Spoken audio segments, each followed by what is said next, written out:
the United States of America is in a great default state. And that means that nobody is paying their bills anymore. And now you're like, how is that even possible? So we're going to go over some of these topics. We're going to go some of these categories that Americans are not paying anymore. They're tapped out. They can't do it. It's too expensive and they just have to reallocate money according to priority. And some of these things are just not a priority. And so they're just not paying it. And as an American, for my international audience, a car is really, really important because it gets you from point A to point B.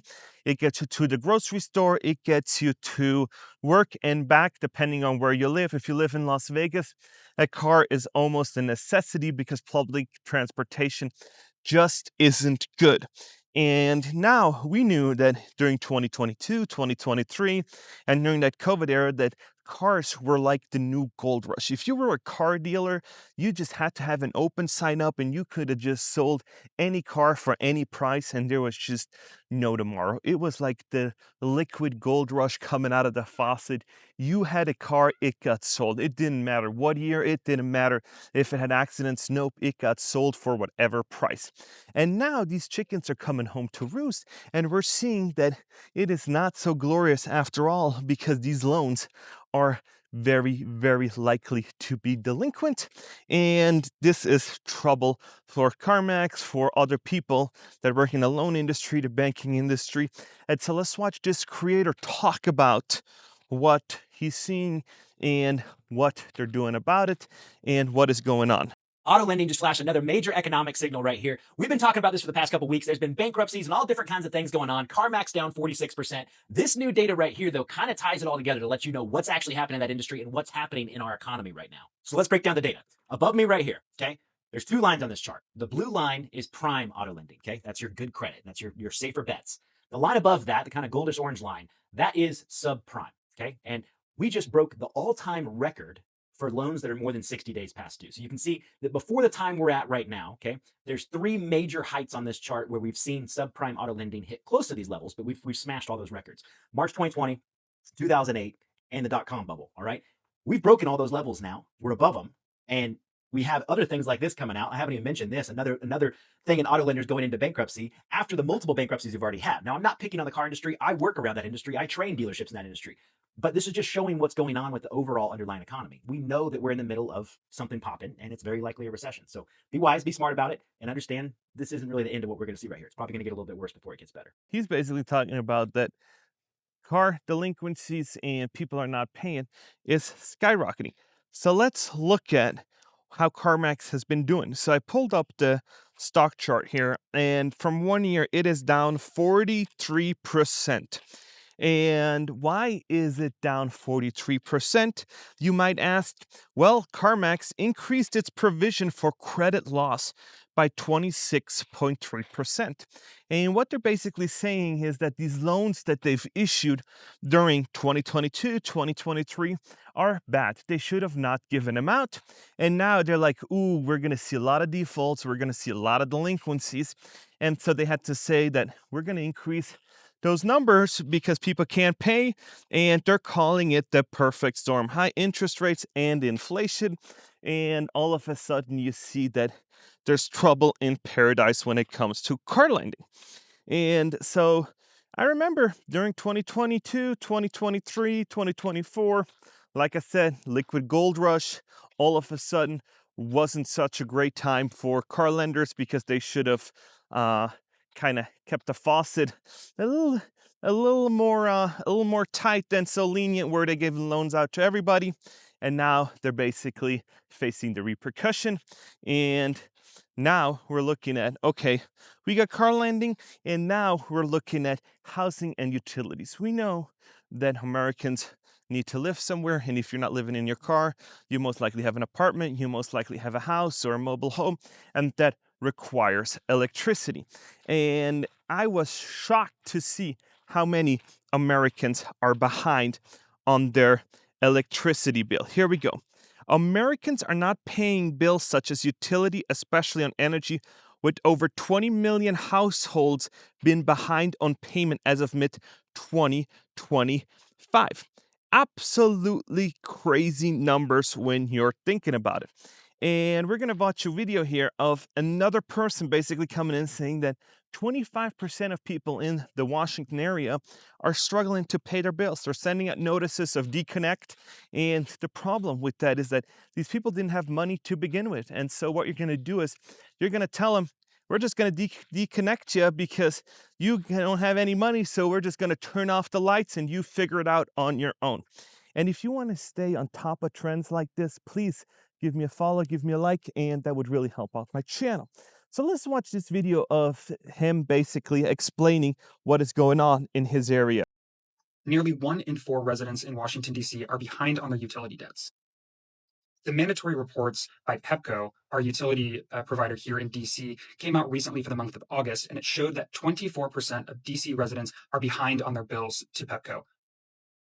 The report also specifies specifically low income residents. And when we look at those numbers, 58% of low income DC residents are indebted to Pepco by the month of August. That's more than 1 in 2 residents that are low income by Pepco Corp's own standards. So, what does this mean? It means that the cost of living, especially in the DMV area, is squeezing us at every angle. Pepco this month brought in around $49 million, and that's just from residences. This isn't including businesses or their commercial customers. While they did this and they boosted their revenue year over year, they kept over half of all low income DC residents in debt while sending out over 12,000 disconnection notices, which is essentially a threat to cut your power. So people have to decide between fresh groceries, stable insulin, and maybe their car payment or, being behind on their rent. Whose fault is this? Obviously, it's Pepco and their parent company, Exelon Corporation, but it's also our regulators here in the district, and that's our Public Service Commission. The Public Service Commission, or the PSC, is responsible for overseeing for-profit utilities like Pepco and Washington Gas to ensure they don't, jack up the rates however much they want. Obviously, they've been letting Pepco run rampant with these rate increases and allowing them to pass on high energy costs from the larger grid to us to pay the difference. Because of that, the Office of the People's Counsel, which is a watchdog group here in DC, is currently in the DC Court of Appeals relitigating this last rate increase, which they call unreasonable and unjust. Cost of everything went through the roof. You're seeing it. And he even said it too. Housing, cars, insurance, utilities, everything just gone through the roof. The only thing that hasn't gone anywhere close to it is your salary, your paycheck. And yeah, that's just how it is in 2025. And now let's look at it. He also said that medical is a huge problem. So let's see how many people, how many Americans are behind on their medical debt. So let's give it a wild guess. What do you think? 10, 20, 30, 40%? So what percentage of people don't pay their medical bills? So it is about 41% of US adults carry some type of debt due to medical or dental. And when I'm looking at it here, medical debt, around 107 million American adults have some form of medical debt in May of 2025. And 62 million had debts that was past due or they did not pay. So here we go. We're seeing that all this stuff is adding up to the perfect storm, like Carmax said. And so what do you prioritize? Do you prioritize your car? Do you prioritize your health care? Do you prioritize insurance? Because it is a crazy spiral. Once you're not going to pay your car note, or you say, I'm not going to pay my car insurance. What's going to happen is your car insurance is going to send to DMV a letter saying this car doesn't have insurance on it. So all of a sudden, they're going to revoke your plates. They're going to send it to the DMV. The DMV is going to say there's no insurance on the car, and it's going to be problematic for you. So what happens when you're still going to drive around? And if they're going to have nothing better to do and they're going to come and get you because it's illegal to not have insurance, they're going to put fines on you because you didn't have the money to pay for insurance. So that's where we're at, right? Where if you don't have the money, we're just fining you even more money. And so you're digging yourself into a way, way bigger hole than you originally did while trying to keep everything going. And even Carmax said it, that these loans were bad, but we still issued them. And this is what I've been telling people. You got to be aware. When there's good times, you need to put some money away for the bad times. Good times come and go, so do bad times. And after a bad time, normally it's a good time. So then you, as a consumer, you as a worker, have to put some money away or pay off the debts and kind of steamroll into the next thing that's happening in the economy. And a lot of people are short-sighted inside the United States, and I know it because it's like their impulse purchasers, they're purchased with emotions.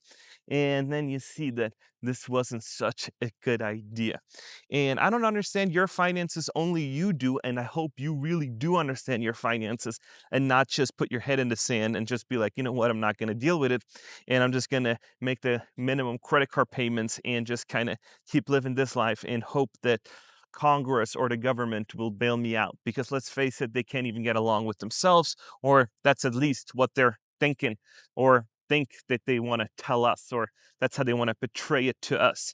And if you are in a situation where it's like, man, how do I even get ahead? And it is a tough question. And the only way I know how to kind of get ahead is you got to pick up a side gig. You got to start doing sales. You got to do something that's going to really, really help you out. You got to figure something out in your field, in your area of expertise, where you can offer it to the public, to your community, to your friends, families, to whoever there is that's in that for that market. So if you're an electrician, you go out and you can do a few gigs on the weekend, and you hopefully still have a 9 to 5 that pays some of your bills, and then you got some funny money for the weekend. But I don't know how you do that if you're in manufacturing or anything else. I only know how you do it if you're in blue collar, because you'd be like, yeah, I'm an electrician, I got my own tools, and I can come over to your house on Saturdays or Sundays and kind of put in some new GFIs or put something else in and do it like that. But yeah, if you're struggling like that, man, you got to really learn from this time. And one thing that boomers and other generations have that are older than millennials have is they've been through 2008. Gen Z and millennials, this is their first recession. We're going through it for the first time. We've never seen a downturn in the market, because before, when we've entered the market, millennials, it was 09, 010, and we were at the tail end of it. So we only saw a constant increase in economic pickup, in sales, in everything else. And now we're seeing that, ooh, the money can't stop, can't dry up. It's not all just gonna keep increasing. People bidding on houses, there's not gonna be always 50 people offering you tens of thousands of dollars over asking price. Car loans are not gonna be in the low 2-3%. No, it can be higher.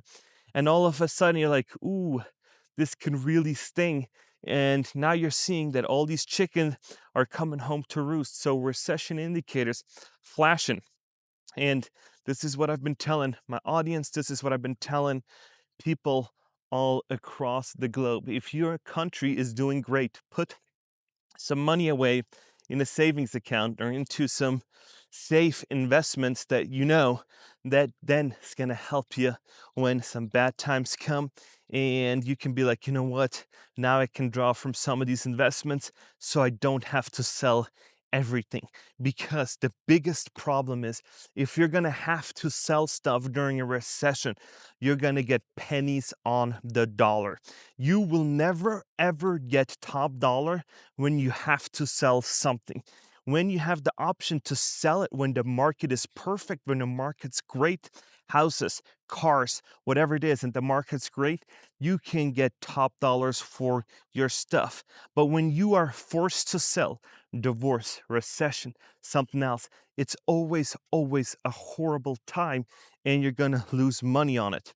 And so put insurance in place. Make sure that you are with the right partner, with the right spouse that's in it for you through the ups and downs. Because even Dave Ramsey said that your number one financial success or downfall is going to be your partner.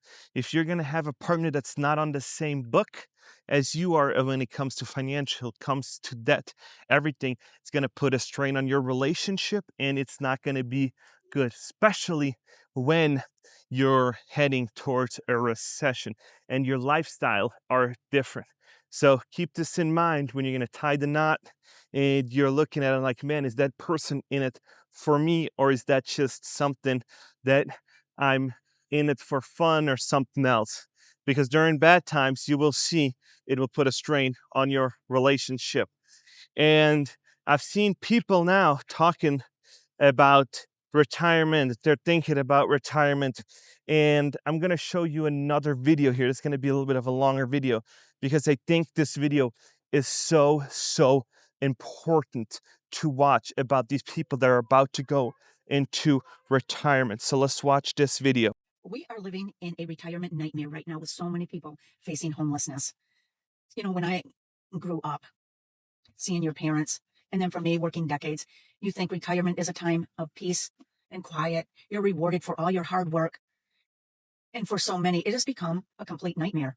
It's not like that anymore, unfortunately. There are so many people right now that are one rent, one medical bill, and one bad month of being homeless out on the streets. That's very sad. But that, unfortunately, is the reality that we are living in right now. I grew up believing that after working really hard for years, and everything would be fine. You know, you're putting into your 401k.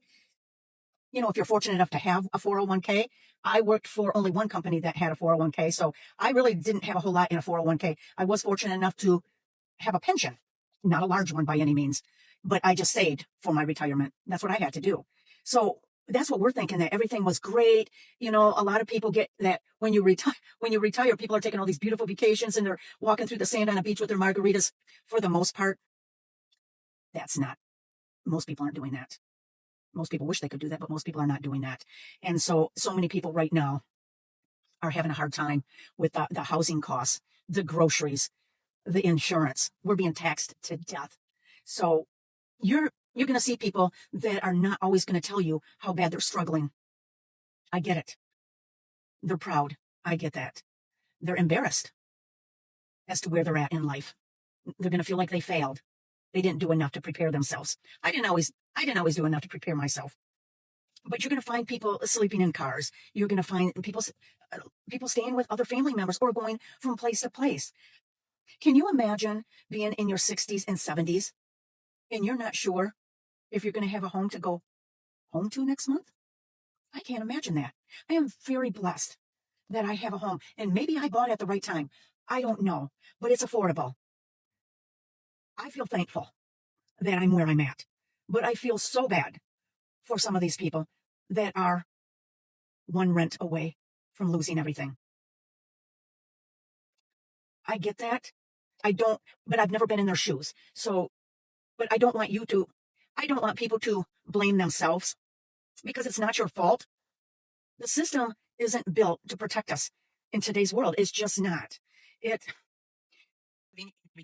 So this woman basically said it, and I love, I love that people are coming out and saying that retirement isn't what I think it is. That's why you need to have the retirement conversation in your 20s. You need to have it in high school when you're talking about it. You need to talk about what it means to be financially secure, downturns in the market. But the biggest problem is your teacher, and I'm across the school here, they don't know either. They have no plan and they don't know how to teach it because they don't know themselves. And so when you watch these other creators, and she's a little older and she's like, I don't know what I'm gonna do. I don't know. And it is like these are the conversations that you should have in your 20s, in your 30s, to make sure that in your 60s you have a nest egg, you have a 401k, you have all these things in place to make sure that you can live the life that you really want to live. And if you don't have that and you're putting off the conversations in your 20s and 30s, in your 40s, in your 50s, and all of a sudden you're in your 60s and 70s, and you see other people retiring, you see other people doing stuff that you're like, man, I want to go to Greece, I want to go do a cruise, I want to go do all of that. And you're like, man, I'm still working, I'm still doing all this other stuff. And then you're like, man, and you need to go out there and start contributing and say, hey, I made this mistakes in my life. And you don't have to be ashamed, and tell the younger generation it is important to have the conversation about retirement. And I know right now during recession with all this going on, it is hard to have that conversation.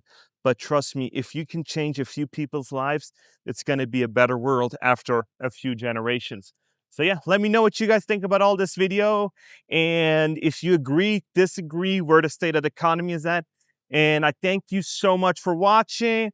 And I'll see you guys in the next one.